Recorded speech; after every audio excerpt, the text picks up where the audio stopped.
be seated. Let's go back on the record. Again, let the record reflect all counsel are present as well as the defendants. Let me just ask, counsel, have we reached any agreement on defendants B1 through 4? I think that was it. Was that what we... B4 specifically. B4. Okay. We have, Your Honor. The state does not object. Okay. Then B4 will be admitted without objection. At this time, I'd like to show from the 23rd second of this video taken by Alexander Thungston to the 2 minute and 9 second mark. Okay.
This video depicts you and Officer Hernandez creating distance. Yes.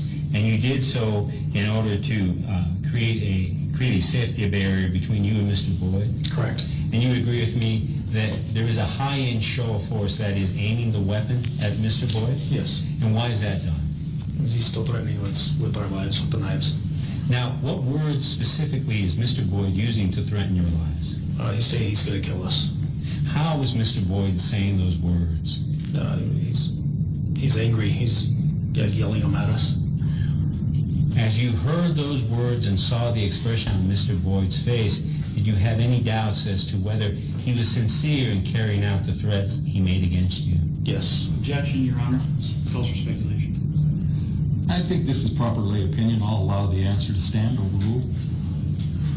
Now, at about 5:01 p.m., you asked the radio operator to clear the air, is that right? Yes. So, when it says air is 10-3, what does that mean? It's just so nobody else will get on the radio and talk, and the air is basically clear for our transmissions and the people responding to that call. Why do you clear the air in a situation like the one that you faced? If we have an emergency, we can get on the air quicker without somebody interrupting.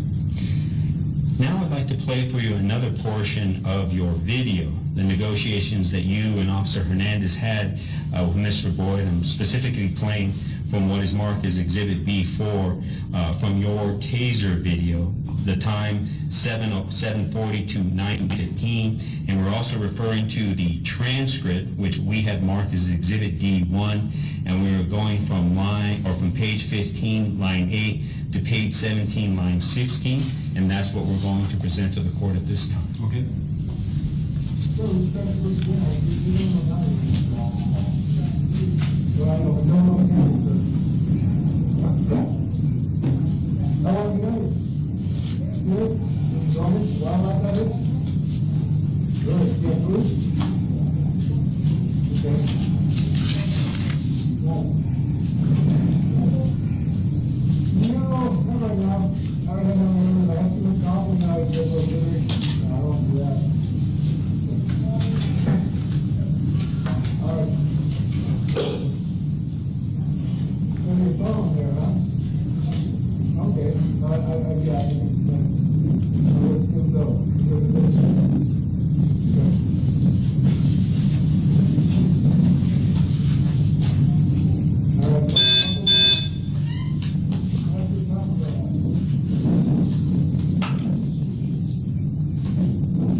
So after Mr. Boyd threatened your knives with lives, you and Officer Hernandez began the process of establishing a dialogue with Mr. Boyd. Is that right? Yes. You and Officer Hernandez went from giving orders to drop the knife to asking him Mr. Boyd questions about his welfare. Yes. Despite the fact that Mr. Boyd wasn't necessarily responsive, you sought to find out information from him that you could use to try and de-escalate the situation. Yes. So despite the fact that Mr. Boyd threatened your lives, you still wanted to work with him and try to find a peaceful resolution to this standoff with him. Yes. Now, again, while you were interacting and negotiating with Mr. Boyd, how would Mr. Boyd continue to threaten you all with the knives? He kept them out, and he stated he wanted to kill us. With the court's permission, I'd like the witness to demonstrate how Mr. Boyd threatened the officers after that initial encounter and now that they're starting to negotiate with him. Okay. If you would you please demonstrate how Mr. Boyd was threatening you? He would just hold the knives out, and he would start to walk towards us, and then we'd tell him to stop. Then he'd stop, he'd back up, and he just kept going at us, back. When Mr. Boyd approached you, aside from telling him to stop, what did you do to show him that he needed to stop? What did we do to show him? Yes, in terms of the show of force. Oh, we pointed our weapons at him, Okay. and then we'd tell him to drop the knives. Now, was that high-end show of force, drawing a weapon in Mr. Boyd's direction, sufficient to stop him from approaching you? It seemed to be working sometimes, yeah. Now, at about 5:08, and that's when Sergeant Jason Carpenter and Officer Christopher Wetterman arrived, is that right? Yes. Now, when Sergeant Carpenter arrived, what did you tell him and Officer Wetterman about what Mr. Boyd had done to you? We explained to him that he threatened us with the knives. He had 2 knives in his hands. Now, at this time, I'd like to play another portion of the video which has been marked Exhibit B1 from 11:51 to 12:38, and also referring to Exhibit D1, which is the transcript of that video, page 20, line 7 to page 22, line 3.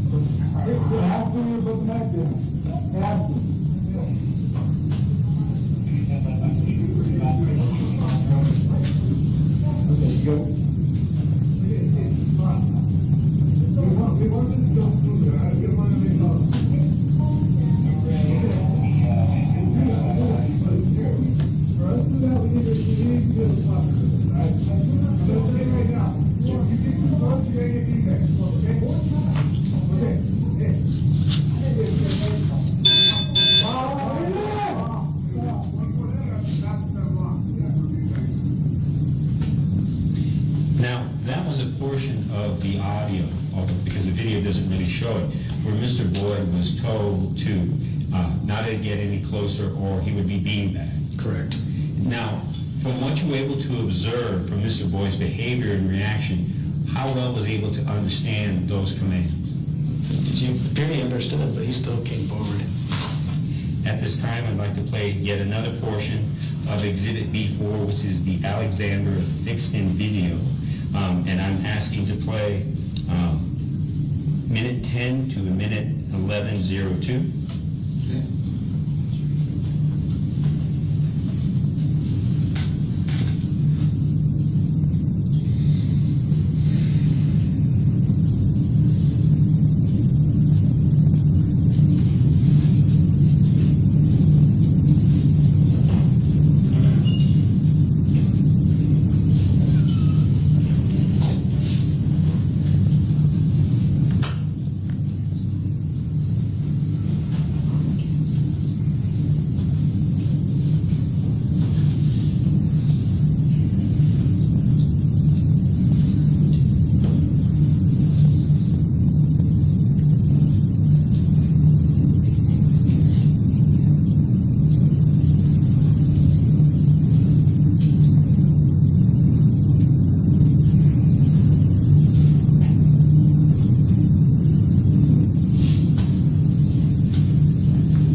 what did Mr. Boyd have in his hands as he was approaching the officer? The knives.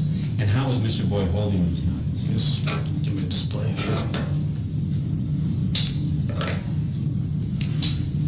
Had him in his hands like this. Objection, Your Honor, best evidence. I'm sorry, what was your objection? Best evidence. I'll allow them to demonstrate it, counsel. Yeah, in this matter. Okay, so Mr. Boyd had the knives in his hands with the blades open, and the blades essentially pointed towards the officers he was approaching. Yes. You can take a seat. Now, there came a time when a CIT officer named Officer Monet arrived on scene, is that right? Yes. And you knew that he was a crisis intervention team officer. Yes. And that officer attempted to negotiate with Mr. Boyd. Yes. And you were there and present and witnessed that attempt at negotiations, is that fair? Yes. Now I'd like to play, once again, Exhibit B1 from 1838 to 2449, and also refer to Exhibit D1, the transcript, and from page 30, line 13, to page 37, line 9.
Officer Monet speak to Mr. Boyd. Yes. And you also witnessed Mr. Boyd's reaction and responses to Officer Monet. Yes. Now, based on those observations, is it fair to say that Officer Monet attempted to establish a dialogue with Mr. Boyd? Yes. And in fact, Officer Monet attempted to establish a rapport with him. Correct. He asked questions about how long you've been in this area. Is that right? Yes. Asked about Mr. Boyd's water needs, his hunger, basic human needs. Is that right? Yes. At all times, Officer Monet tried to explain to Mr. Boyd that a conversation really couldn't take place until we put down the knives. Is that a fair statement? Correct. And that in return for Mr. Boyd cooperating with the officers and putting away the knives, he can be given a voucher where he could stay in a motel for a week. Yes.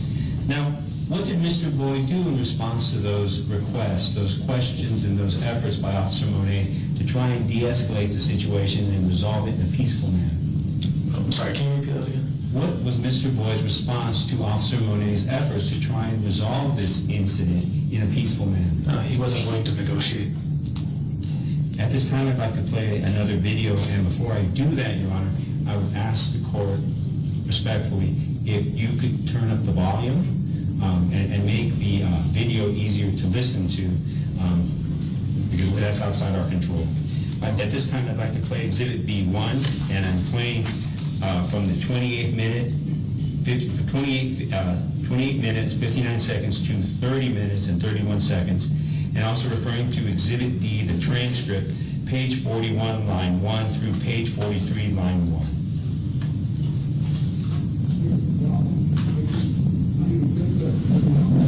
I know what happened before. I got hurt before I did. I just did it last time. How about we all for you could put right over here, work right here, but this person won't do that. And make off. Hey, and I'll tell you this though, this is what we will do. I'm thinking how we I'm going to put those mics up, and then everybody back around you, and you have the weapons, and they go from there. So that could be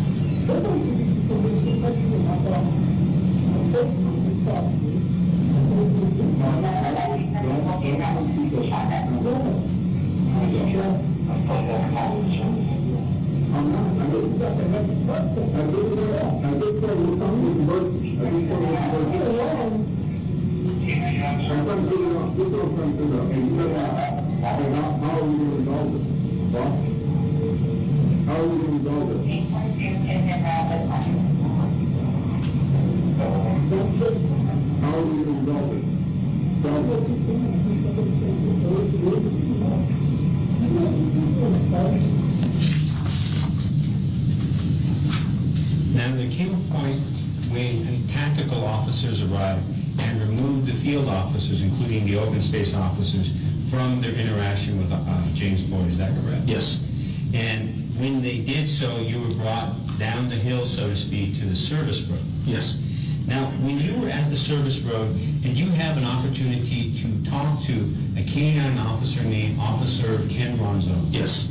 And, you know, again, we're going to play the video of your interaction with him, but did you speak to Ken Ronzo and tell him what happened? Yes.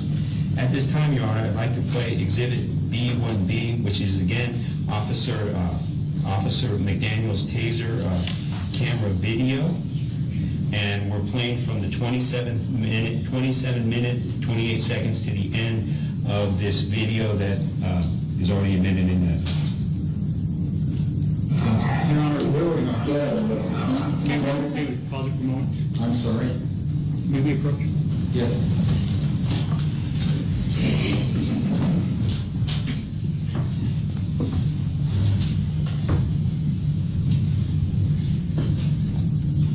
Because I've forgotten if I announced exactly what I'm playing from that exhibit. I'm playing from the 27 minutes, 28 seconds to the end of that video. Okay. We're instead. Now, what happened is, we got to the camp, and we didn't go to the gym, and, because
How many officers do you have? I thought two. Are they armed? I think each of them. No, that's what they were, informing us that they're both opening his pocket now. So they're pulling out and pulling like this. Yeah, so when they do that, everything that happens to them.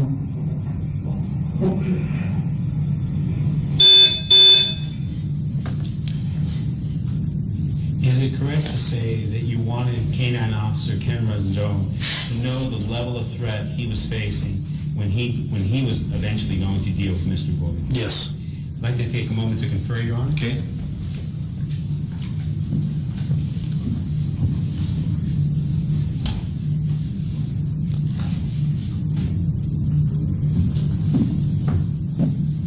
No further questions. Pass the witness. Mr. Bergman?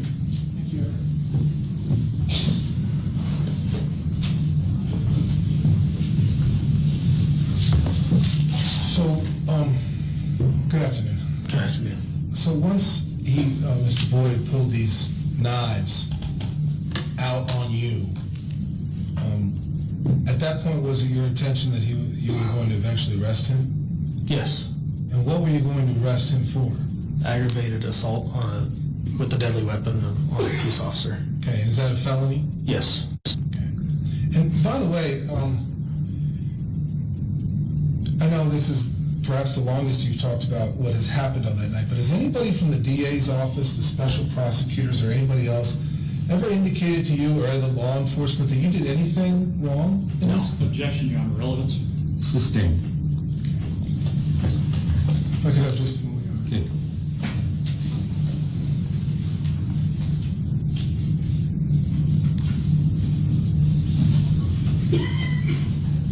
Just a moment.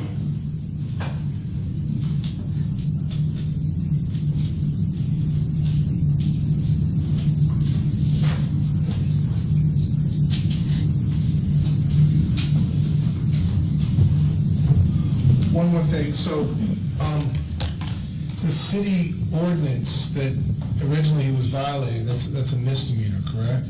Yes, it's a misdemeanor crime. That's originally what you went up for, and it's a misdemeanor crime to illegally camp in an open space area without a permit, right? Correct. And that's an arrestable offense, actually, isn't it? Yes. And sometimes you have to make an arrest in that situation from time Yes. to time. Is that correct? Correct. Is that also another reason why you want to make sure that if you have to make an arrest, that someone doesn't have knives on them? Yes. And that's why perhaps you might do a pat down of them. Correct.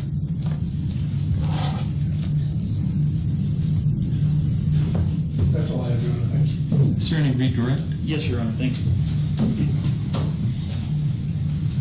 Officer McDaniel, I think we saw about 5 or 6 different video clips, but the sum of it is that you and the other officers, did you keep your distance for the most part away from Mr. Boyd the entire time you were speaking with him? Yes.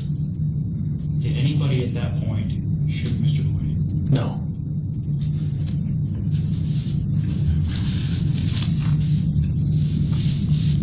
Officer Monette, in talking to Mr. Boyd, seemed to be suggesting you could get him a hotel for a week. Do you know whether that's true? I'm sure they can make arrangements, but I'm not positive.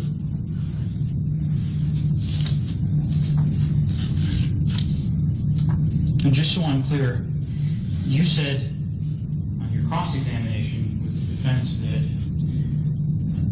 before you tried to pat him down, there was nothing that suggested to you that he was mentally ill. Correct. Nothing that he said suggested to you he was mentally ill? No. Question asked and answered. Sustained. Your Honor, may I approach a witness? Go ahead. I'm showing you what's been previously admitted as State's Exhibit 2. This is the Albuquerque Police Department standard operating procedure on response to the mentally ill or suspected mentally ill and people in crisis. Are you trained on this SOP? Objection. Question is outside the scope of cross-examination and also outside the scope of direct. I would join that. Your Honor, this is an impeachment. We'll allow the state to proceed at this point. Are you trained on this SOP? Yes. In this SOP that you're trained on, it reads Section 2-1301, recognizing abnormal behavior, and that's related to people with mental illness, is it not? Yes. And And under subsection D, it says, other specific behaviors, correct? Yes. Part 2, it says delusions of grandeur. Is that right? Yes. And you know, because we've all watched it played out on the videos and read from through the course of your examination, that the transcript of your video has been entered into evidence. Your Honor, may I approach the witness? Go ahead. This is a portion of State's Exhibit 8. Beginning on page 2 of State's Exhibit 8, line 23 and 24. In that video that we saw, Mr. Boyd said, "I've done nothing wrong. Look, I've been calling you all for 5 months, okay?" Okay. He said that? Yes. On page 3, beginning at line 2, you said, "All right, now do me a favor and have a seat right over there." And Mr. Boyd responded, "I'm doing you a favor, but I have a matter of national security." Right? Yes. Did you believe that Mr. Boyd had any matter of national security when you were addressing him? No.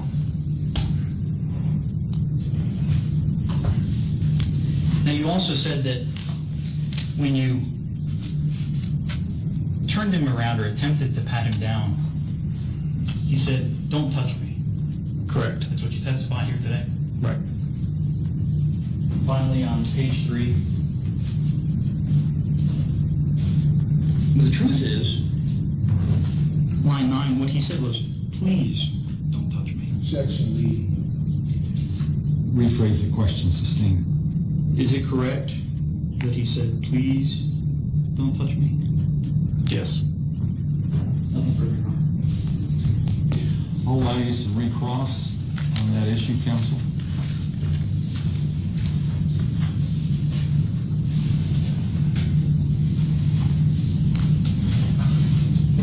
I don't have any recrosses, Mr. Rogers, because I know that anyhow.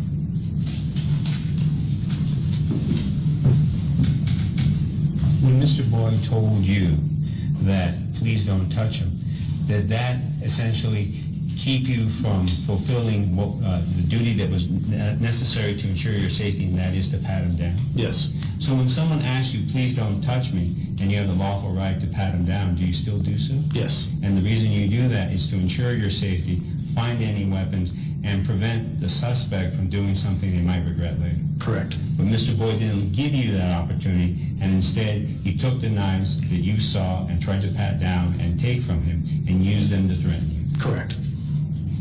No further questions, Your Honor.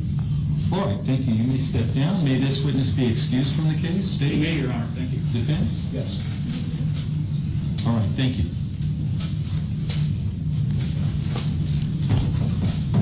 Your Honor, the state next calls Sergeant, New Mexico State Police Sergeant Chris Ware.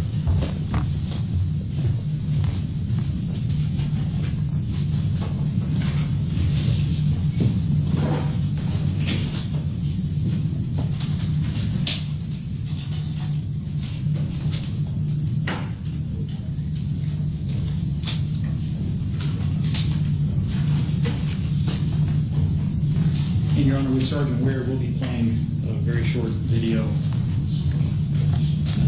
But I think we'll need to do the input from the podium. I think we'll just...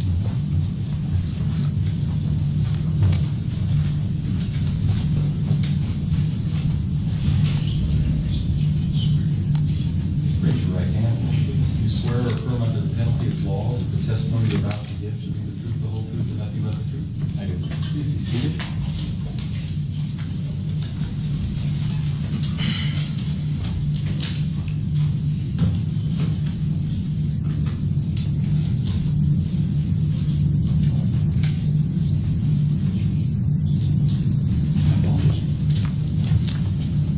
Good afternoon. Could you introduce yourself and tell us what you do for a living, please? My name is Chris Ware. I'm a sergeant with the New Mexico State Police.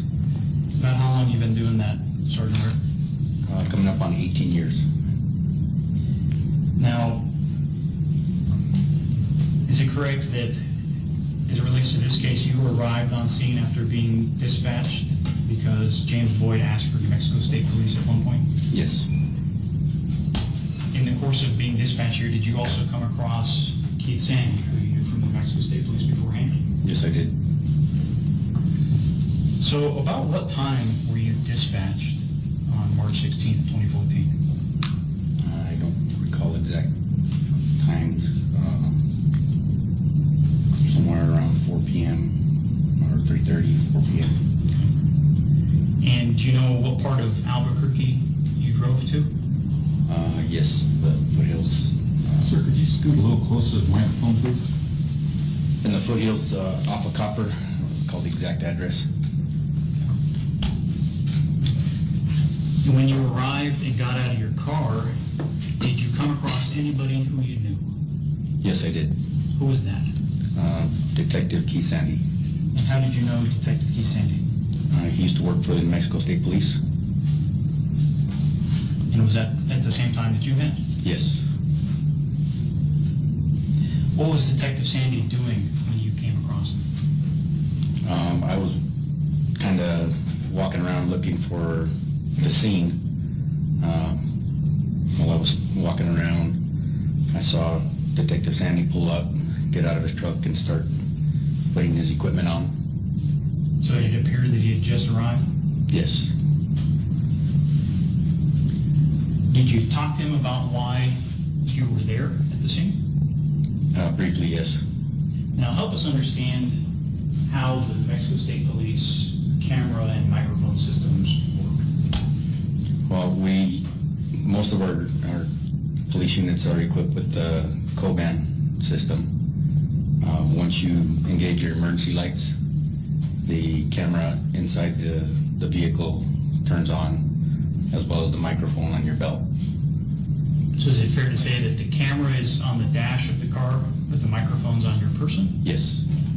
When you came to the scene to respond on March 16th, did you have your lights on? Yes, I So did. was your camera and belt microphone recording? Yes, it was.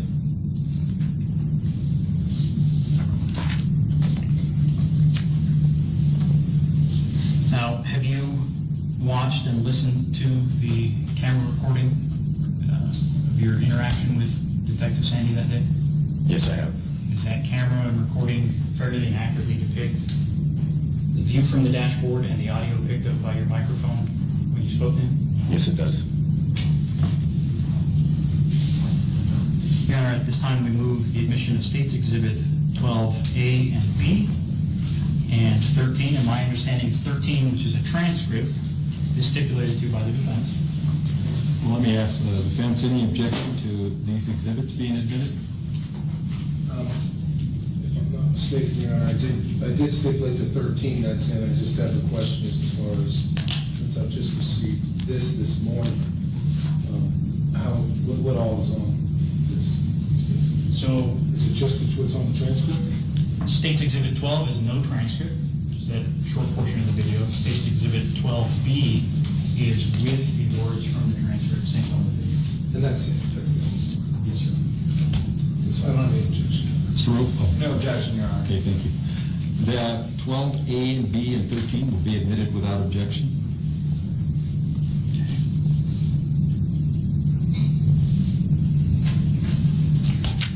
I want to play this. I want to make sure that,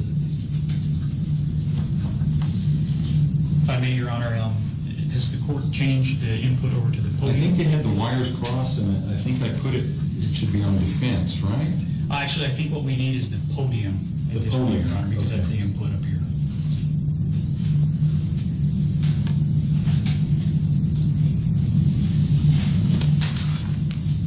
Is that, you need the other one?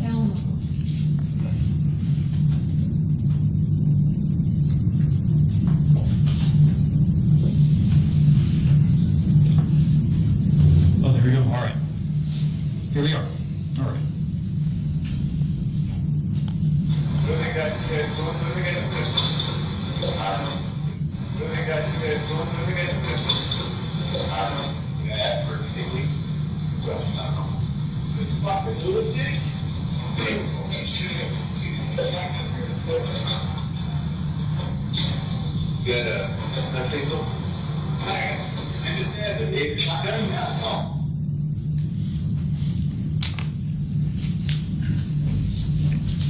At some point when you arrived, did you encounter APD personnel other than Detective Keith Sandy? I believe I met another state police officer, and he went towards the back of one of the residences toward the foothills. I may have seen another APD officer walking around, but I don't recall talking with him. Was there a point in time where you were trying to figure out what had happened and you asked the question of why they didn't just have him move 300 yards off-site? I was already on the other side of the residence where I'd parked in the foothills when that conversation took place. And why did you ask about the idea of moving someone over 300 yards or so? I didn't know the whole story behind why the officers were there in the first place. I thought it was just because he was camped there illegally. Is there a portion of that land 300 yards to the north or so that is not open space and is instead national state park? I believe there's a fence line that separates the open space and the national forest within view of where I was standing. And do you have an understanding of whether it's legal to camp on the other side of that fence line? To my knowledge, it is. I don't know. I don't work for the Forest Service, but to my knowledge, it is. I don't see why it wouldn't be.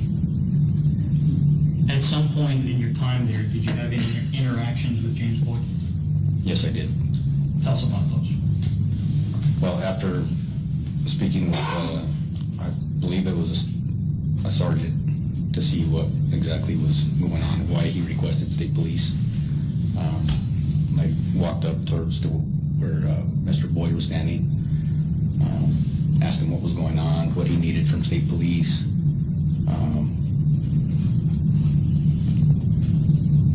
Just kind of tried to get a feel for what he wanted to do, what the APD officers were asking him to do.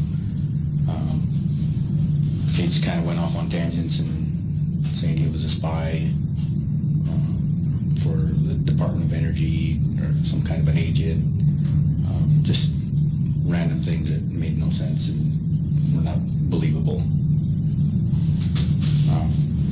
Talked to him maybe for a minute or two. At that point, I decided he's not speaking coherently. He's not making sense, and it's hard to believe anything that he was telling me. Was he making any threats that you heard? I had asked him to put his knives down and come down and talk to us to get things taken care of and maybe get him a hotel room. I think the APD officers that were talking to him had offered him a hotel room. As soon as I mentioned putting his knives down and coming down, he escalated, got mad, and I don't remember exact words, but he started cussing, and that's all I remember. Did you ever see him pull out his knives, or did he have them in his hands when you interacted with him? No, he didn't.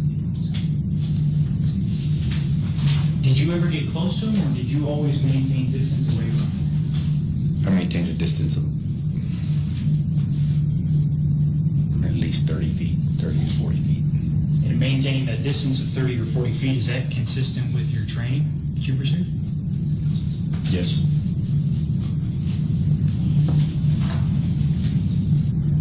The whole time that you've maintained distance, were you ever in reach of his knives if he would have brought them out? No, I was not. After, and so in the whole time that you maintained distance and you were never a threat, I'm sorry, that you were never in threat range of his knives, did you ever have to shoot him? No. After that interaction, where were you sent? I just walked down the hill and met with one of my officers. I sent him around the north side of the hillside where Mr. Boyd was standing with the K-9 officer, APD K-9 officer, and I just stayed at the bottom of the hill, offered any assistance the state police could provide. About how long do you recall waiting down there on the perimeter before the shooting happened?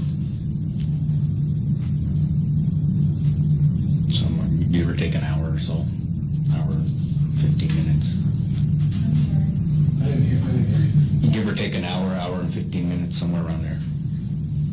And I think you've told us that you did not directly see the shooting or the events leading up to the shooting. Is that I correct? don't recall seeing those events, no.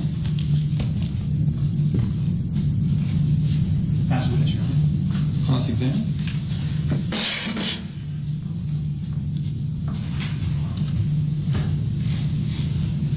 Sergeant, you've known Keith Sandy for some time, right? Yes, sir. Many years, is that correct? Yes. You coached baseball together, is that correct? Yes, we did. Okay, so you guys have a relationship where you will cuss from time to time with each other, just in bantering back and forth, is that right? Yes. Okay. And you are familiar, aren't you, with this whole issue of some false reporting in the media about what conversation you and Mr. Sandy had, correct? Very familiar with it. You would agree with me, wouldn't you, sir, that Officer Sandy never said that he's going to shoot anybody in the penis or shoot anybody, right? He never said that to me. Yet that reporting has gone on for some months now, hasn't it? Yes. And the district attorney's office or the special prosecutors have never done anything to clarify the public record about that. Objection, Your Honor. Argumentative. Well, I think it's asking this officer to speculate, so I'll sustain the objection. Beyond that, Your Honor, we just did clear the air of what was actually said in a public courtroom. We have already ruled, I'll ask the defense to move on. Thank you. You had a conversation with Mr. Boyd on that day on that hill, correct? Yes. He was completely irrational, is that correct? Yes. He was making no sense with what he was saying to you, correct? Yes. Okay. Your conversation wasn't very long with him, was it? No, it wasn't.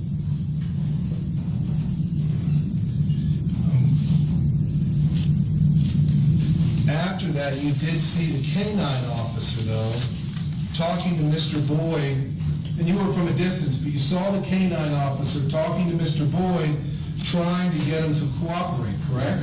Yes, I did. And every time the subject of the knives came up, Mr. Boyd would get more angry, correct? Yes. So you were still in the area, at least, when Mr. Boyd was being, well, when there was some type of discussions going on between the canine officer on the hill right in front of him and him, correct? Yes, I was in earshot and I could see. And so this officer, this canine officer, Weimer Skirts, or perhaps you didn't know his name at the time, I don't know. Do you Yes. know? Do you know him? His nickname is Scourge. Skirch. Yes. Okay, just going by his nickname for a moment, you knew Officer Skirch, right? Yes. And you knew that he was a canine officer, Yes. and you knew that he was trying at that very moment, because you could hear it, you knew that he was trying to talk with Mr. Boyd in a way to get him to drop the knives and come down the hill. Is that correct? Objection calls for speculation. He said he's heard it. I'll allow him to answer the question overruled. He was trying at length to get Mr. Boyd to come down the hill and cooperate. And Sergeant, when you say at length, describe what at length means. It wasn't just a couple minutes that he was trying, it was at least an hour. And you were on the side of that mountain an hour, and those gentlemen that, and I will call them tactical units for less tactical individuals for lack of a better term, but Skirch, Officer Keith Sandy, and I don't know if you know Sergeant Ingram, now Sergeant Ingram, but Officer Ingram, they were there for a while, weren't they? Yes. In fact, it's your understanding, based on what you've already testified to, that you got there at about the same time that Officer Sandy got there, right? Yes. Because he was out there when this conversation took place. He was suiting up, isn't that correct? Yes. And when I say suiting up, I mean putting on protective gear, right?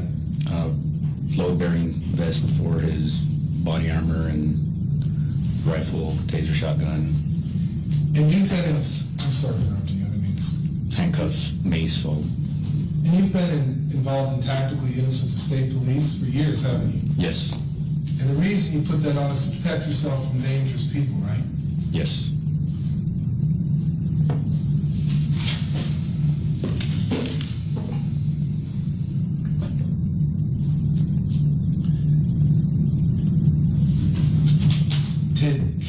Sandy at that time of that conversation, or at any time, ever indicate to you that he had any intentions of shooting Mr. Boyd?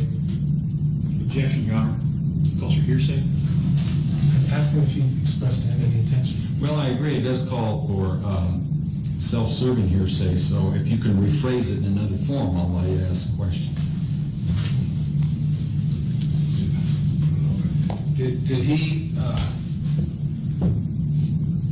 Did Mr. Sandy ever say to you that he was going to shoot Mr. Boyd? Objection, hearsay. Sustained.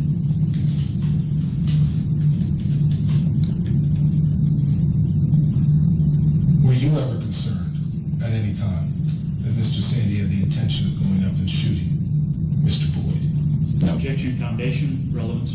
I'll allow it as lay opinion, counsel overruled.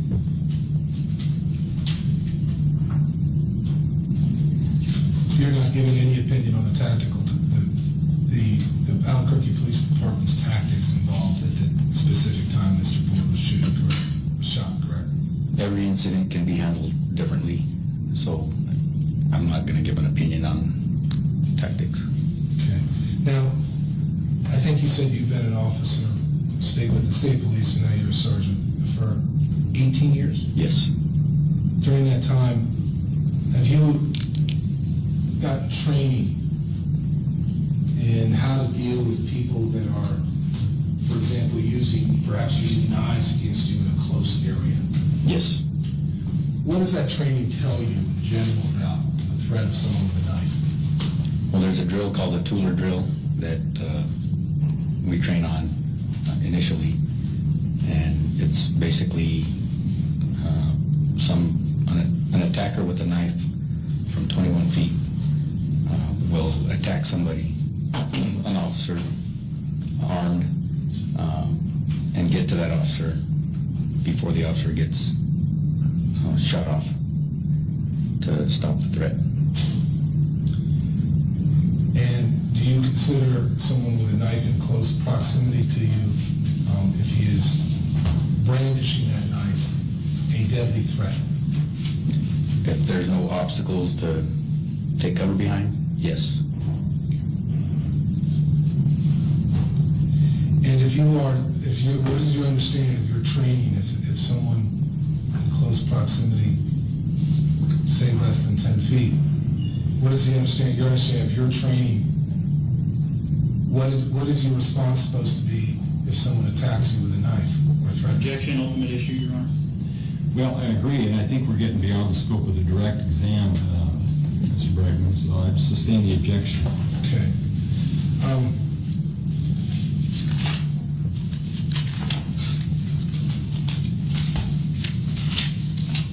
Fair enough, Your Honor, if I could just have a moment. Okay?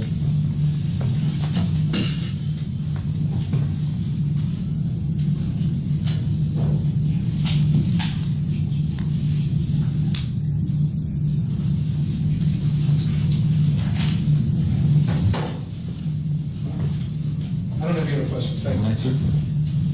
Counsel? Good afternoon, Sergeant Ware. Good afternoon. Now, on March 16, 2014, you were dispatched to 1812 Piedra Vista, correct? Yes. And when you were dispatched, you were located in Edgewood, New Mexico. Yes. Is that where you were stationed at the time? Yes. How far is Edgewood from 1812 Piedra Vista, roughly? 15, 20 miles, maybe. And it was your understanding that you were dispatched because Mr. Boyd had asked to speak with someone from state police, correct? Yes. So you drove that distance, 15 to 20 miles, simply to speak to Mr. Boyd? Yes. And that was at APE's request? Yes. Now, when you arrived at 1812 Piedra Vista, you parked out in front of a residence, correct? Yes. You went through a side yard, correct? Yes, eventually. And after going through that side yard, you walked through a gate and arrived at the base of the foothills, correct? Yes. And at that time, you saw several officers on the mountain, correct? Yes. And you also saw James Boyd. Correct. Is it fair to say that James Boyd was located at a significantly higher elevation than where you were at? Yes. Did that cause you any concern? No, not at that time. Now, after you walked through the gate, you proceeded to walk up to where the officers were located, correct? Yes. Shortly after that, you engaged Mr. Boyd in a conversation, correct? Yes. And that conversation lasted approximately 2 minutes. Give or take, yes. Why was that conversation so short? I came to the conclusion that I wasn't talking to a sane person. Just the statements that he was making. And what statements were those? That he was an agent for the Department of Energy, and he was some kind of a killer, trained killer, and just off-the-wall stuff like that. Now, you also mentioned that when you talked to Mr. Boyd about his knives, he would become agitated. Yes.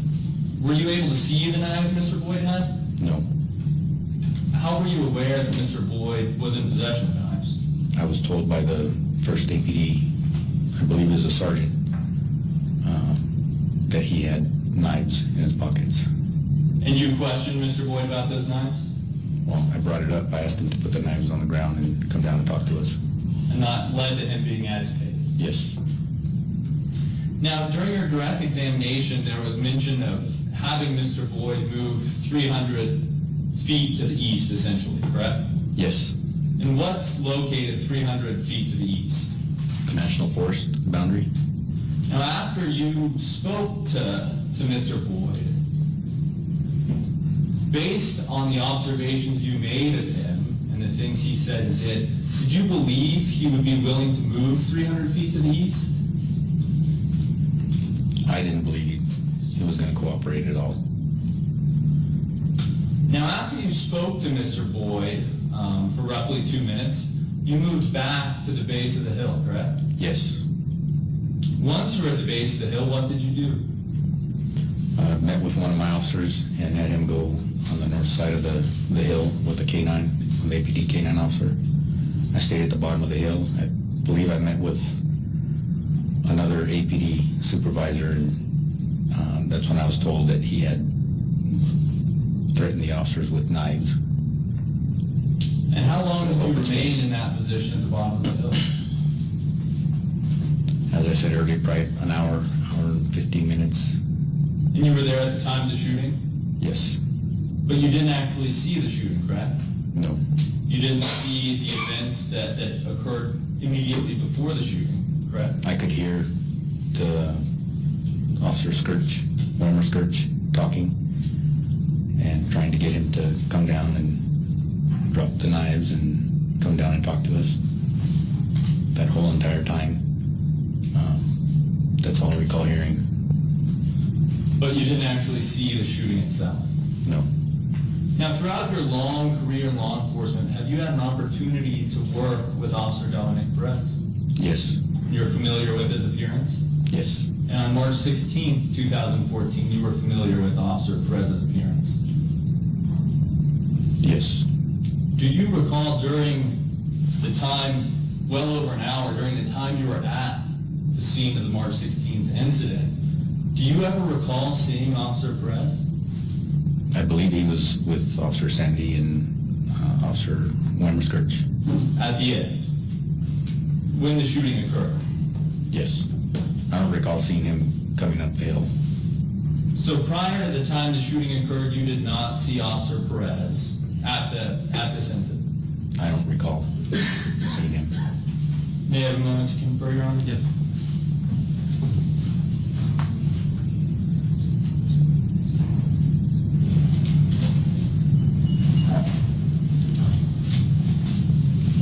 And Sergeant Ware, during your time at the March 16th incident, you didn't hear Officer Perez say anything disparaging about Mr. Boyd or anyone else, correct? Objection calls for hearsay.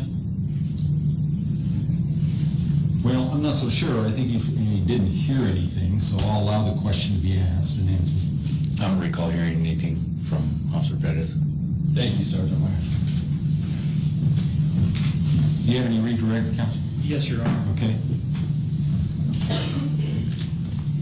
Sergeant Ware, we need to go into your training on direct examination, as the court pointed out, but there was something that you were asked on cross that I think just to clarify very briefly.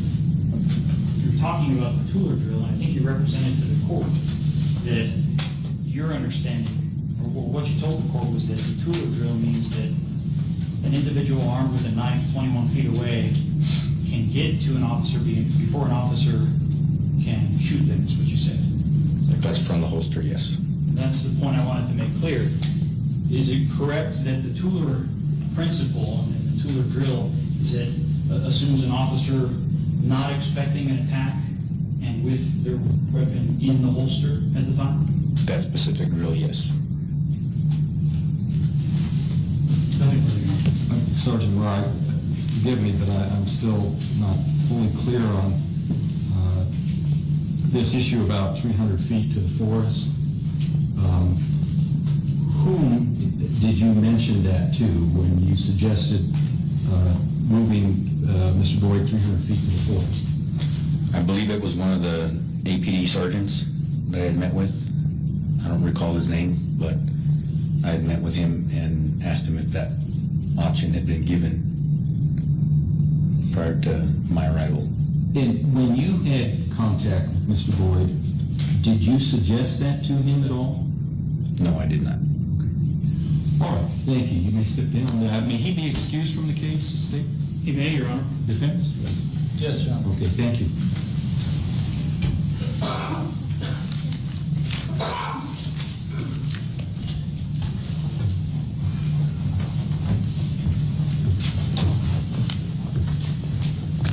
State, do you have another witness, please? We do, Your Honor. Brock, need breath.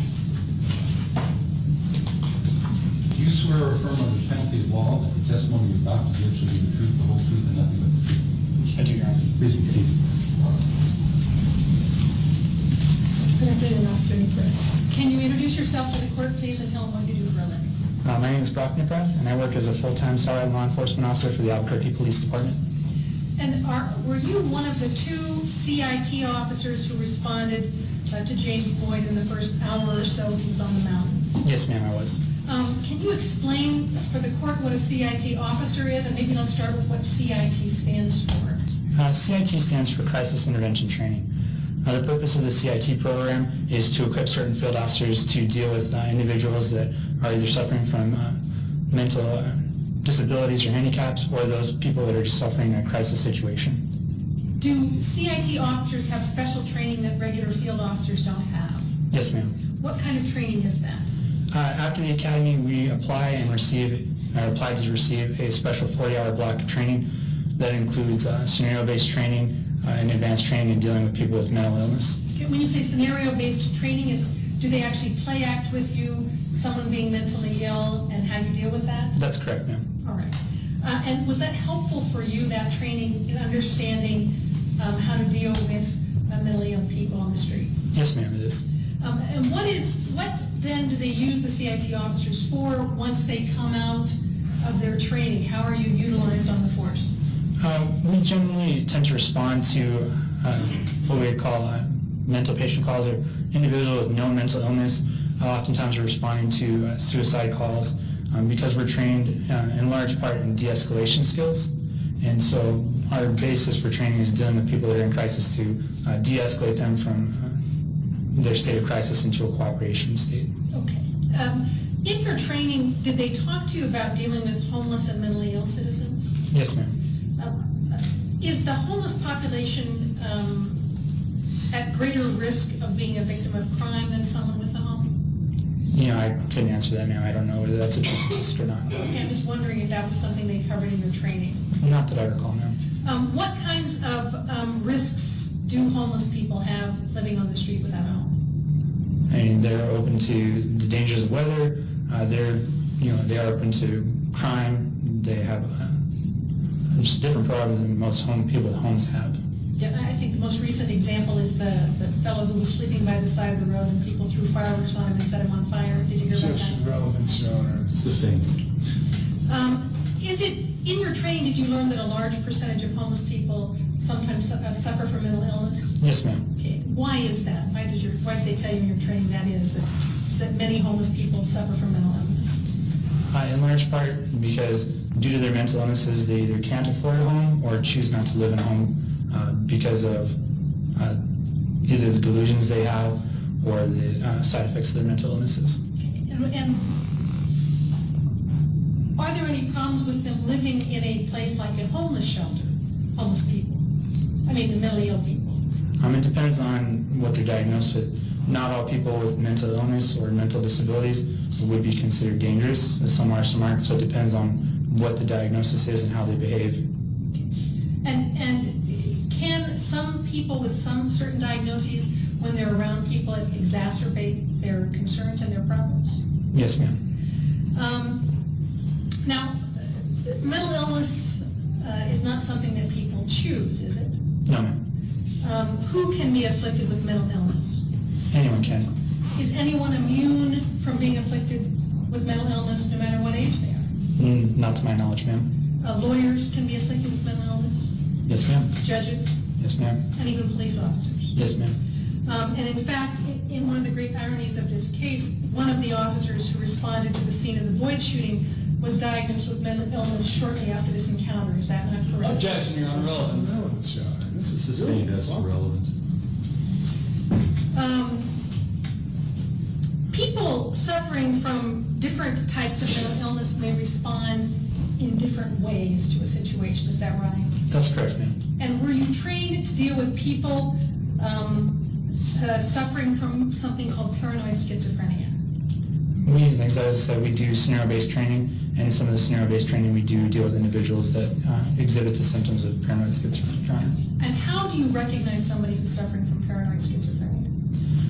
In large part, just based on their behavior. We ask them questions. Are you hearing voices? Are you seeing things? And we ask them to elaborate on what they're hearing or seeing, because audio and visual hallucinations is a cue for us that someone might be suffering from a mental illness. We also, when we're talking with them, we listen to what they're saying. They might exhibit delusions of grandeur, saying that, for example, they're the King of France, or that they're Jesus or God. We also look for what we call paranoid tendencies, statements like someone's out to get me, I'm being followed, or I'm being chased by aliens, that's why I wear the aluminum foil on my head, things of that nature. Mm-hmm. Do they also sometimes have delusions about being spies or agents or high up in the government, things like that? Yes, ma'am. All right. Are CIT officers trained about particular how to diffuse or effectively respond and diffuse and de-escalate dealing with particular kinds of mental illness? What we're given is a tool set, and it applies generally to people with mental illness and people in crisis. There's not one specific way that we're trained to deal with someone that's bipolar versus someone that's a paranoid schizophrenic. All right. What are the techniques that you're trained for dealing with mentally ill citizens? We use what we determine as what they call a hook, and basically what that is common ground or rapport that you can build with the individual to de-escalate them and get them to cooperate. If you're dealing with someone, like, say, for example, a hostage situation, you want to build a rapport with them over, common ground. Do they have a family? Okay, well, your family doesn't want to see you like this, to get them to cooperate. And do you do that by asking them questions about themselves? Yes, ma'am. We do that by engaging in conversation with them. And trying to find something that you can connect with them on. Is that right? That's correct, ma'am. What is the approach as to whether you want one person talking to them or a bunch of people talking to them while you're trying to establish rapport? The ideal situation is to have one individual talking at a time. We want them to go through one individual so that way they're not having to listen to 3 or 4 people talk or 3 or 4 people saying 3 or 4 different things. We want them focused and engaged with one person at a time. Okay, and why is that? Just because we don't want them getting conflicting commands. We want one person to be the point of contact. If something needs to be accomplished, we try and go through the one person that is building the rapport and is engaging with them. Do you try to keep, if they have established rapport with one person, do you try to keep that person on scene to deal with them throughout whatever the encounter is? As long as they're having that rapport, we try and keep them engaging as long as possible. All right. Why do you want to use the one person who's had some rapport with them? Generally because they've been engaged in the conversation longer and they've built up that experience with that person, and the person that we're dealing with is more likely to cooperate with them if at all possible. If you bring in a new person to swap out for the person who's been dealing with them, is there any kind of process in place where the new person should talk to the person who's been talking to them to find out what's been gone over already? In an ideal situation, yeah, you should brief the person coming in. All right. It doesn't always happen, and it's not a set policy or procedure. And if this person has been working with someone for a while, they know all the different things that have been tried so that you don't have to start over when the new person comes on? Just leading. Rephrase. Can you tell me another reason why you might brief the person that comes on second as opposed to the first? Because we want to know what works and what doesn't. Another term that we use in CIT is what we call a hot button or hot issue. Hot button? Did you Yes, say? ma'am. All right. Generally, people with mental illness have certain things that escalate them and certain things that de-escalate them. So in the course of talking to them, you may hit a nerve and something that escalates them, and then that's an issue that you want to stay away from, and everyone else should try and stay away from as best as they can. And if someone that's coming on the scene communicates with the first person who's been there, can they learn those hot button issues if they ask them about that? They should be able to get a decent idea of what topics they should stick to and what topics they should avoid. All right. Is it APD policy that when you are at a scene like this where you're dealing with someone with mental illness, that it's best to have a CIT officer be the one who is dealing with that person because they have training? I believe that's correct, ma'am.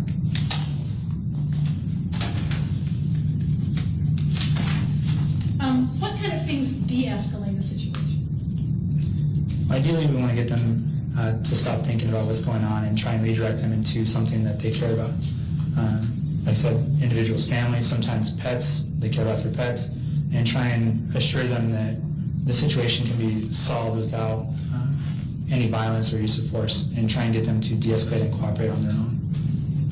Are there any other kind of techniques that you can use to help de-escalate the situation? A lot of times we ask questions and get people just to talk. Sometimes people have a grievance and they just want to be heard, and so in talking to an officer and getting their opinion out there, their grievance out there, sometimes they'll de-escalate on their own. Is there a time limit on CIT officers talking to somebody, or a time limit on de-escalation? Not that I'm aware of, ma'am. And what is your training about how long you stay out there, depending on how long it takes to de-escalate a situation? Our training is we stay out there as long as it's reasonably safe to do so, or until we're told to leave either by our crisis negotiation team, which is a level higher than we are for CIT, or ordered to do so by a field supervisor. Okay. Now, crisis negotiation team, do they have even more training than CIT officers? Yes, ma'am, they do. Before March of 2014, did APD have a program to deal with mentally ill people living in Albuquerque? We've had the CIT program for a while, and that's been our primary unit for dealing with the mentally ill. We have our CIT field officers, which is what I am, so I'm a patrol officer that has additional CIT certification. We also have our CIT unit, which is a group of detectives and a sergeant and lieutenant that handle more high-risk cases and things that need more follow-up that a field officer can't do. Was there a program in place in March of 2014 where actually, for people who lived here in Albuquerque, a CIT officer would be assigned to that person? I believe there was, ma'am. And why was that put into place? Like I said, some individuals need more follow-up than others. In some cases, we can get people assistance and get them taken care of. Other people need constant management. Objection to relevance. CIT officers assigned, unless there's only some foundation that this gentleman was assigned to Mr. Boyd or something, which I don't think is the case. Response? The response is that, in fact, there were two officers assigned to Mr. Boyd who should have been called out to this call. Sergeant John Gonzalez and Officer Matt Timmey were assigned to Mr. Boyd. All right, I'll overrule the objection, allow you to proceed. Officer, I think I now forgot what I was asking you about. What was the purpose of assigning officers to particular people, I think is where we were. Like I said, some individuals need more time and attention than others. When you're dealing with the mentally ill and homeless population, one of the issues we run into is medications and follow-up. And what we like to do is we try and limit the number of calls for service. So them calling the police or calls to police because of these individuals by having them have a go-to person that they can contact. All right. And over time, if the person can build a relationship with a homeless person over time, or a mentally ill person over time, is that helpful in dealing with the person in the future? Yes, ma'am, it is. And how is that helpful? What I said before, we have hot buttons and hooks, and someone that's been dealing with an individual for an extended period of time, is not only going to have a better rapport with them, but is also going to have a better knowledge base for de-escalating them. Sergeant John Gonzalez is there in the CIT unit with you, is that right?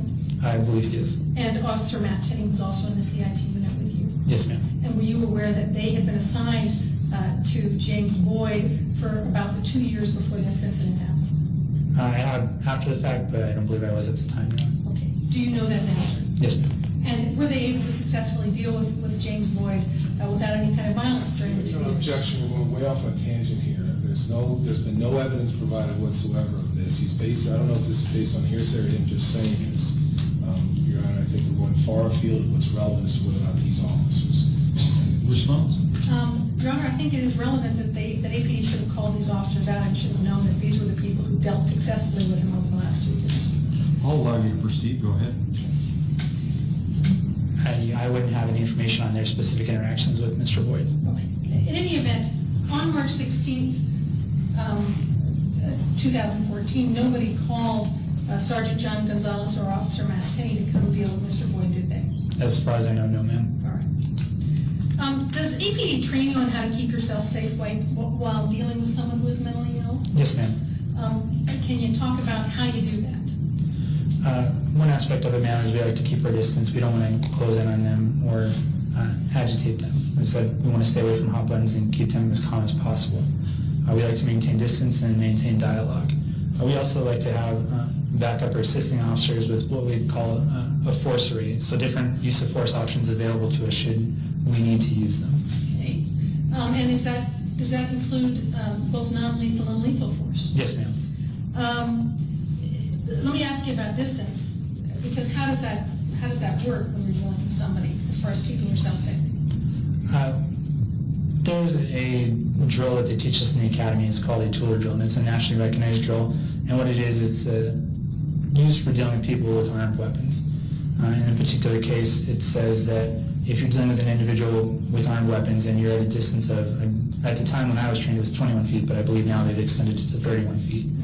That if an individual with an armed weapon attempts to close distance on you or come at you, and you have your weapon holstered, that they can close that distance and stab you in roughly about the same amount of time that you can draw and attempt to shoot them.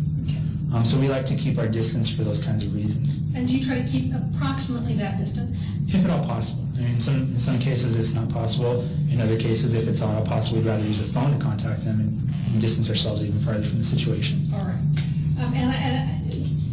I think maybe you spoke, do you mean an edged way, if they have a knife? Yes, Is that ma'am. what that drill is for? Yes, ma'am. All righty. And if a person moves towards you, what can you do to keep distance? We can either back up or use what we call an intermediate barrier, depending on the situation. Would it ever be appropriate for an officer to deliberately step within that danger zone just so he could shoot a person? It depends on the circumstances around the case. Do non-lethal force options still hurt people? To a degree, depending on the individual, whether they have a low or high pain tolerance, whether they're under the influence of substances such as alcohol or narcotics. All right, and how does a handheld taser hurt people? A handheld taser has two functions. It has a standoff mode and what they call a drive stun mode. The standoff mode is the use of two prongs connected to wires, and what that does is that upon both prongs contacting the skin, will deliver an electric charge that causes what we call neuromuscular incapacitation. Basically, it locks out the muscles and prevents people from using them. All right, and what is the range of a handheld taser? They have different ranges, different lengths between, I believe it's about 15 and 30 feet, depending on which cartridges you have. And is every APD officer issued a handheld taser? Yes, ma'am. And did all the officers out there at the scene on March 16th have handheld tasers? Objection to the extent it calls for speculation. I believe he can testify to what he saw, so I'll allow him to answer the question. In terms of the field and patrol officers, I believe that we all had tasers. I can't speak for the SWAT team. Okay. And then there's something called a taser shotgun. Can you explain what that is? The taser shotgun is a different taser platform. What that is it's a shotgun type weapon that has a self-contained taser cartridge that can be fired at greater distances than a handheld taser and has a longer electric cycle. All right. And what is the range of a taser shotgun? To be honest with you, I'm not trained in taser shotguns, so I couldn't tell you the effective ranges. We'll ask somebody else. It's longer certainly than 30 feet, is that right? Objection, and it calls for speculation. Sustained. Let me rephrase the question. The taser shotgun was invented to give you more distance than the handheld taser. Objection, calls for speculation. He already testified he's not trained in that, Counsel, so I'll sustain the objection. Talk to me about beanbag shotguns. How do those work and what are those supposed to do? Beanbag shotguns are another one of our less lethal options, and they're another shotgun platform, and they contain a beanbag round, and it's used as a sort of long-distance impact weapon. They're fired at high velocity and are used for pain compliance. All right, and what pain compliance means, if it hits you, it hurts. That's correct. All right, do you know what that feels like? Have you ever had one shot at you? No, ma'am. Okay. Have you seen the reaction of people when they're hit with a beanbag round? Yes, ma'am. And what is their reaction? Again, it depends on the individual and Right. what their circumstances are. Some people believe that they've been shot with an actual shotgun and they fall to the ground. I've seen other people take 10, 15 beanbag rounds and they still are standing up. Those are people that are on drugs sometimes? Sometimes. All right. And then tell me about the canine dogs that are used for a less lethal option. How do those work? The canine dogs are run by the canine handlers, and depending on the circumstances, they can be deployed to apprehend individuals. In most cases, when we're talking about a canine bite, we're looking at a felony charge because the dogs in and of themselves are pretty nasty little creatures, and they do tend to inflict a lot of damage when they bite somebody. All right. And even though you just see a dog shaking somebody's leg, they're actually trained to bite and hold. Objection, leading. Sustained. Let me rephrase. You said they sustain a lot of damage. Can you explain to the court how that happens with a dog? From the bites I've seen, a lot of times they are trained to bite and hold, and people trying to pull away, a lot of times you'll see muscles or skin rip and pretty significant bites from a dog. All right. In your training, when they talk to you about when would be a good time to arrest somebody, they talk to you about whether it's a good time to arrest them when their hands are occupied with something else? There's not a specific set time to say this is the best time or this is the best practice to arrest somebody. Right, I think my question was probably bad. Are there times that are better than others to try to effectuate an arrest? Well, we have two types of handcuffing techniques. The first type is what we call compliant handcuffing, and that's when a subject is calm and cooperative and is following verbal commands, at which point we can give them verbal commands to either put their hands on their head or behind their back and to turn around. We also have what we call non-compliant handcuffing, which is when we either use a kneeling or prone position. So when someone's not being cooperative with us or has fought with us or is not being cooperative at all, that's the position we want them in because it's the least dangerous to us to handcuff them. All right. Are there times when they're doing certain things with their hands that make it safer for you to approach them to try to handcuff them or to take them into custody? Yes, ma'am. Ideally, if their hands are behind their back or interlaced with fingers, that's the best time. Okay. If they have something in their hands, what does that mean to you as an officer? It means that they have something that they can either throw at me or hit me with. Okay. If it's a thing like a suitcase or some luggage, is that what you're thinking about, or are you thinking that they're occupied with that as opposed to other things? It can be really any object. If they have an object in their hand, depending on what the object is, most objects can be used to hurt me or someone else in some form. Let's talk about March 16th of 2014. Do you believe that a citizen has a right to defend himself against excessive force by the police? Objection calls for legal conclusion, Your Honor. I'm going to sustain the objection, counsel. Okay. Tell me about the call that went over the air and why you went up to the mountains on March 16th. We received a request for backup from two of the open space officers saying that they were dealing with an individual who had been camping in the foothills and had brandished knives towards them during the interaction. Okay. Did anybody put out over the radio that it was actually the open spaces officers who first pulled guns on Mr. Boyd before he pulled a knife? No, ma'am. Did you ever learn that fact before you responded to the scene? No, ma'am. Was that something that Mr. Boyd complained about while you were there and he was talking to the officers? He vaguely referenced us pointing guns at him, but at the time there was a fair number of guns pointing to him, so I assumed that he was talking to us. Okay. Did you ever hear him say, "You're the ones that assaulted me"? I I believe you did say that several times. All right. Who was there when you arrived? When I arrived on scene, there was the two open space officers, Officer Michael Monet, Officer Chris Weatherland, and Sergeant Carpenter. And those were all field officers? Yes, ma'am. And what does it mean to be a field officer? It means that we respond to calls for service. Anytime someone calls 911, a field officer is going to be the one to respond. And how are they dressed? We're dressed in full uniform, displaying our badge of office with the appropriate markings. Black uniforms? They're navy blue. Okay. Do all APD officers, are they all issued bulletproof vests or body armor of some kind? Yes, ma'am. And is it a required part of your uniform? Yes, ma'am. And to your knowledge, I know you can't see it because it's under the vest, but if you're wearing the uniform, you've got the body armor on, is that right? Should be. What did you see when you arrived? When I arrived on scene, I saw the individuals that I mentioned before, the two open space officers, Officer Weatherland and Officer Monet, dealing with Mr. Boyd along with Sergeant Carpenter. They appeared to be standing in kind of a straight line relative to his position and slightly lower than where he was on the side of the hill. So what did you do?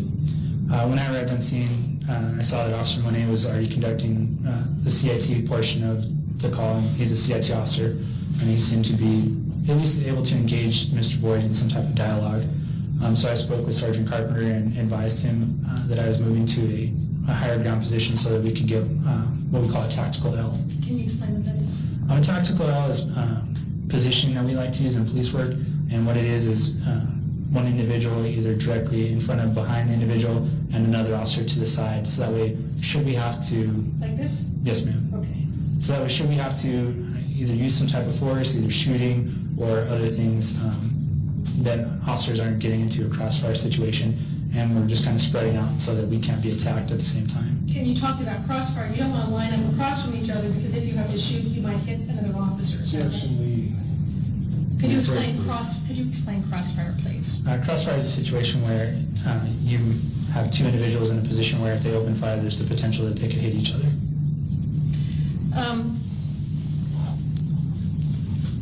When you arrived, did any of the officers have their guns out?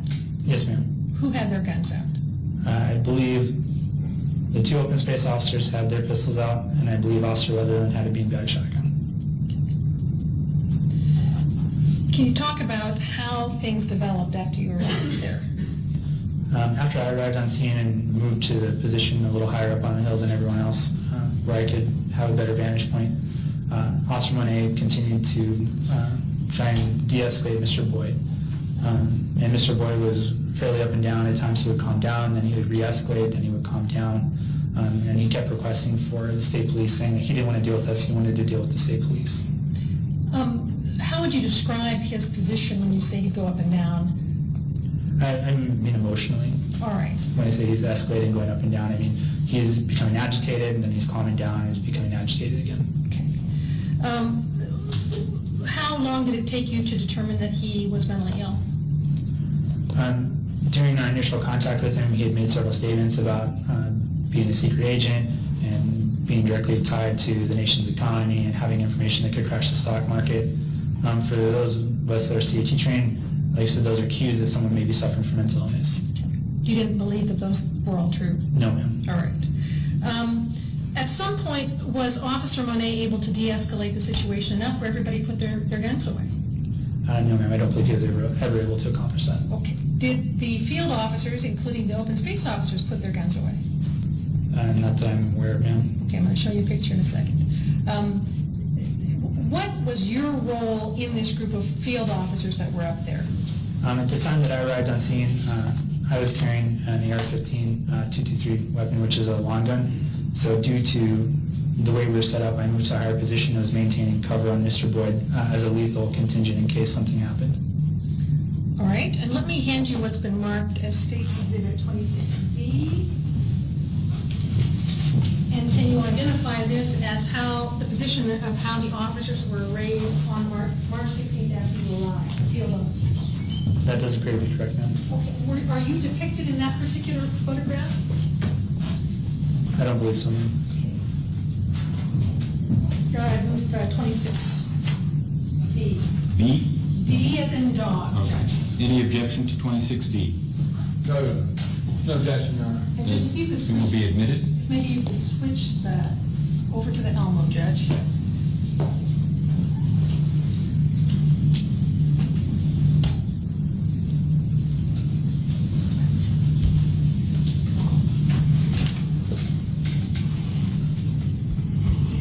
There we go. Officer Nickcraft, can you tell me who this is here? I believe that's Officer Weatherland. Okay, here. I couldn't tell you from the back of the head. All right. Same thing there, ma'am. And how about these two down here? Again, I couldn't tell you from this photo. Do you remember if the open space officers moved back and were down here? I don't recall. Okay, ma'am. and so where are you on this particular photograph? Are you off here somewhere? Yes, ma'am. All right. And in this picture, nobody seems to have their weapons out except Wetterland with the beanbag shotgun. Is that Judge right? Lee. Rephrase, please. Can you tell from this whether or not people at that particular point in time had put away their weapons? No, ma'am. Because of the way their bodies are positioned, and just due to the photo, we also have a position that's called a low ready. So it's not a full-out extended position like this, which would be visible in the picture. It's more down here that you wouldn't necessarily be able to tell from the photo whether they have their weapons out or not. Okay. And the difference between this and this is a show of force versus a use of force? Under our policy at the time, displaying a weapon without actually using it was considered a show of force. Okay.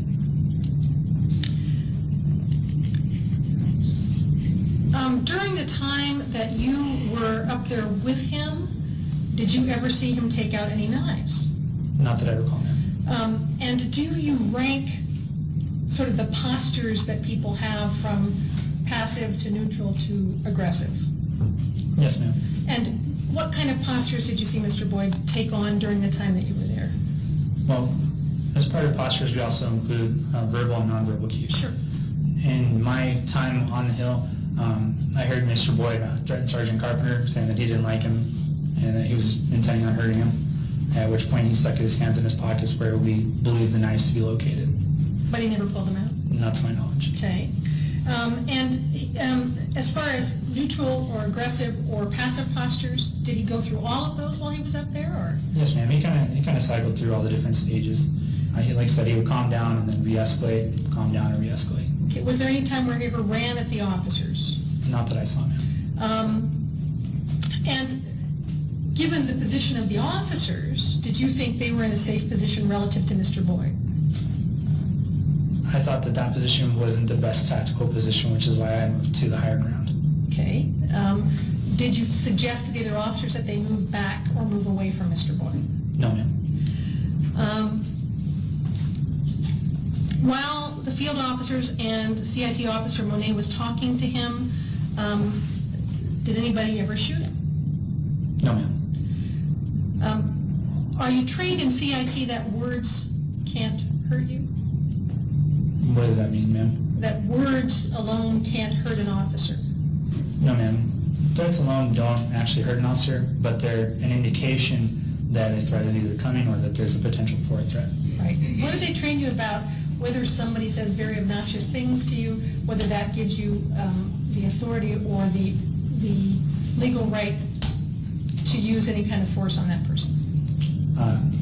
Depending on the situation, it just depends. If someone is armed and they say, I'm going to come at you and stab you, it sets us on a higher level of alert. If someone is, running around in their boxers saying, I'm going to shoot you, and we can clearly tell they have a gun, don't have a gun, then it, is not necessarily something we would consider as a threat. Okay. What happened when the tactical team arrived? When the tactical team arrived, I was advised by Sergeant Carpenter to leave my position and report down to kind of where people were rallying for reassignment for a perimeter. When the tactical team arrived, were all the field officers pulled off the hill? Yes, ma'am. Do you know who called up and made that decision? To the best of my knowledge, I was told by Sergeant Carpenter that we were leaving and the tactical team was taking over our places. I don't know who made the decision, him or tactical, that was going to be what happened. All right. As you came off the hill, did any of the tactical officers sit down with Sergeant Carpenter or Mike Monet or you to debrief on how the negotiations had gone? I can't speak if they spoke with Sergeant Carpenter or Officer Monet, but they didn't speak with me. Did anybody talk to you about what worked and what hadn't worked in dealing with Mr. Boyd? No, ma'am. Do you know why the decision was made to take Mike Monet out of talking to Mr. Boyd and put a new person on talking to him? No, ma'am, I don't.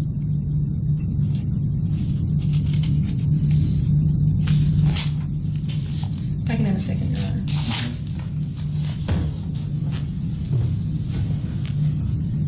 Thank you, Officer Brown. Have the witness. Counsel, let me just ask, it's about 4:40. Do you want to call it a day and continue with your cross tomorrow morning? Yeah, Your Honor, if that's okay with you, I was gonna rush through, but I prefer to do that. Thank If I can, Judge, Officer Niekreth is doing some training that he is only being given in the next 3 days.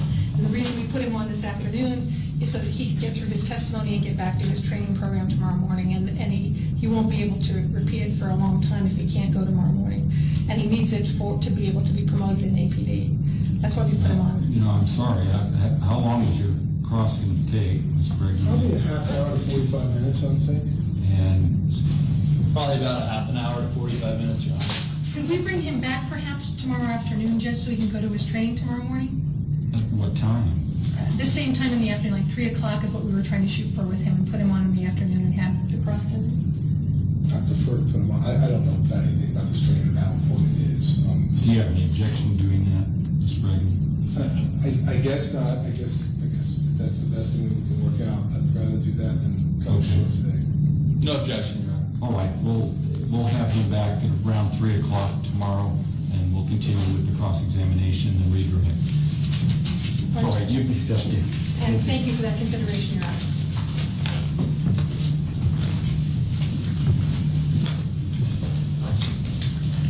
Counsel, I'm going to go ahead.